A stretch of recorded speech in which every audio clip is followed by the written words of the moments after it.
Sir అంటే ఇక్కడ మెయిన్గా అక్కడ పిఠాపురంలో పడనుంది పవన్ కళ్యాణ్ గారి వర్మ గారు కాదు, ఎవరైతే ఎంపీ ఉదయ్ గారు ఉన్నారో ఆయనకి వర్మ గారికి పడట్లేదు అనేది మెయిన్గా వినపడతా ఉంది సార్. ఇప్పుడు రాజకీయంలో ఇవాళ ఫస్ట్ టైం వచ్చి గెలిచిన వాళ్ళందరికీ స్థానికంగా అంతంత హోల్డ్ ఉండదండి. హోల్డ్ లేనప్పుడు హోల్డ్ కోసం ట్రై చేసి దగ్గర ఫ్రిక్షనే ఉంటుంది. ఇప్పుడు నేను వచ్చి మీ స్టూడియోకి వచ్చి ఇద్దరు కెమెరా మళ్ళీ నేను కదా మంచి ఇలా పెట్టాలా ఫ్రేమ్ అన్నప్పుడు ఒకసారి బాగానే ఉంటుంది, ఏదో ఆయన ఎక్స్పెరిమెంట్ చేస్తారు కదా. రెండోసారి వాళ్ళ హెడ్ కెమెరా మన తెచ్చి కూర్చోబెట్టుకుంటారు, సార్ నేను అలా పెడుతుంటే సార్ మాతో అవ్వట్లేదని. నెక్స్ట్ మీరు కూడా మేనేజ్మెంట్కి సార్ ఆయన వచ్చి గోల పెడుతున్నప్పుడు మీరు చెప్పేది సార్ అది మనకు సంబంధం లేని విషయం సార్, మనం this is called tolerance.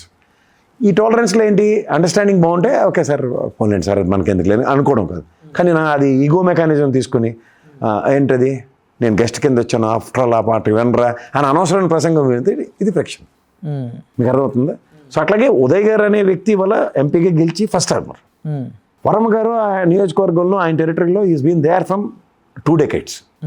2 decades ఉన్నాడు ఆయన. ఈ 2 decades అతనుకున్న రాజకీయ ప్రస్థానంలో ప్రతిదీ క్వశ్చన్ అవుతుంది అనుకోండి, అది లీడ్స్ టు ఫ్రిక్షన్.